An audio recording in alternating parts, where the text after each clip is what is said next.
અન્યને કયા ન કરવું કે યોગ્ય કરો, યોગ્ય કરો, યોગ્ય કરો, યોગ્ય કરો.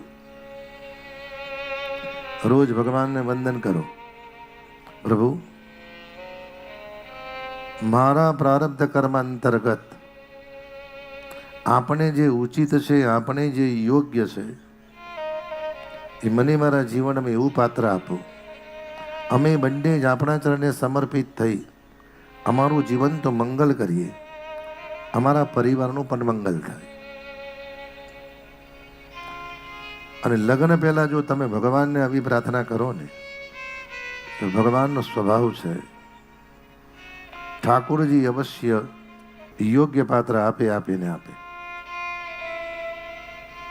તમે જોજો, અમુકનું જીવન એટલું બધું સુંદર હોય ને, બંનેનું જીવન લક્ષ્મીનારાયણ જેવું દિવ્ય હોય, આખું જીવન કેમ પૂર્ણ થઈ જાય ખબર ના પડે.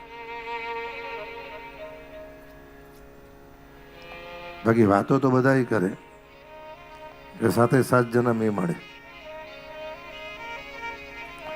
હું તો ઘણી વાર કહું, એક જન્મ અનુભૂતિ થયા પછી છોડો ને મગજ મારી.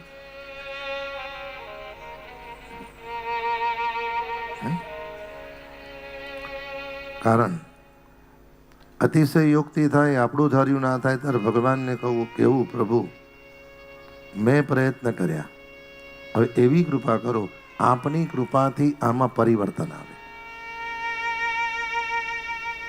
અને 100% સાહેબ, જીવનનો પાત્ર પસંદ કરતા પહેલા પ્રભુની કૃપા, પ્રભુને પ્રાર્થના અને ભગવત શરણાગતિ જોઈએ.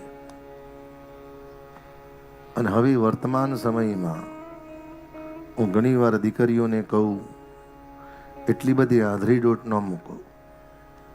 દેખાય છે એટલું સોનું હોતું નથી. બીજું, સાચો પ્રેમ કરનારી વ્યક્તિ કોઈ પણ દિવસ તમારી સામે આંખ ઊંચી કરીને જોતા નથી. અને જેની આંખો ચારે બાજુ સતત ફરે છે અને જે સતત ચારે બાજુ જુએ છે, એનામાં તો વિશ્વાસ ના રાખવો, પણ એના જીવનમાં વિશ્વાસ ના રાખવો. સાહેબ, 2 મીઠા શબ્દ, થોડું સુખ, થોડી સંપત્તિ,